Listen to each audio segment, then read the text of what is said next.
বঙ্গবন্ধুর খুনি মেজর বজলুল হুদাকে ফাঁসিতে নয়, গলা কেটে হত্যার অভিযোগ উঠে এসেছে।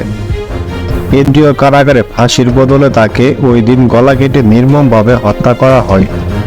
বিষয়টি সামাজিক যোগাযোগ মাধ্যমে যেমন ভাইরাল হয়েছে, তেমনি মেজর হুদার ছোট ভাই ডিউক হুদা সহ নিকট আত্মীয়জনরা প্রকাশ্যে এমন অভিযোগ করেছেন। শুধু তাই নয়, তারা এই ব্যাপারে মামলারও প্রস্তুতি নিচ্ছেন। সবকিছু জানার পরও পরিস্থিতির অনুকূলে না থাকায় তারা এতদিন কোনো পদক্ষেপ নেননি বলে জানিয়েছেন। মেজর বজলুল হুদা ছিলেন আলমডাঙ্গা উপজেলার হাটবোয়ালিয়া গ্রামের প্রয়াত ডাক্তার রিয়াজ উদ্দিন আহমেদের ছেলে। তিনি ছিলেন মেহেরপুর ২ আসনের সাবেক সংসদ সদস্য ও মুক্তিযোদ্ধা।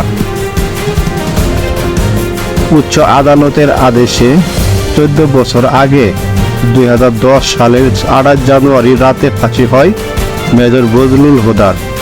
কিন্তু ফাঁসির বিষয়টি মানতে নারাজ নিকটাত্মীয় ও এলাকাবাসী।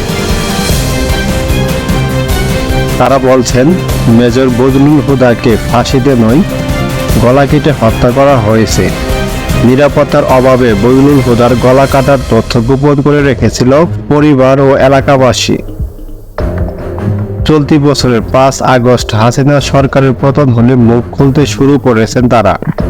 জানা গেছে, ১৯৭৫ সালের ১৫ আগস্ট বঙ্গবন্ধু সহ তার পরিবারের সদস্যদের খুন করে বজলুল হুদা সহ সেনাবাহিনীর কতিপয় সদস্য। বঙ্গবন্ধুকে খুনের দায়ে ফাঁসির আদেশে দণ্ডিত হন খুনিরা। ২০১০ সালের ২৮ জানুয়ারি মেজর বজলুল হুদা সহ মোট ৫ জনের মৃত্যুদণ্ড কার্যকর করা হয়। হুদার লাশ পরদিন সকাল ১০টায় আলমডাঙ্গার হাটবোয়ালিয়া গ্রামে তার নিজ বাড়িতে নেয় আইন শৃঙ্খলা বাহিনী। এর আগেই কয়েক হাজার পুলিশ, র্যাব সহ আইন শৃঙ্খলা বাহিনীর সদস্য অবস্থান নিয়েছিলেন সেখানে। লাশ নেওয়ার সঙ্গে সঙ্গে র্যাবের ঊর্ধ্বতন কর্মকর্তারা ৫ মিনিটের মধ্যে লাশ দাফনের জন্য চাপ দিতে থাকেন তার পরিবারকে। কিন্তু পরিবারের সদস্য হাজার হাজার উপস্থিত মানুষের চাপের মুখে র্যাবের কর্তারা তাদের অবস্থান থেকে পিছু হটেন।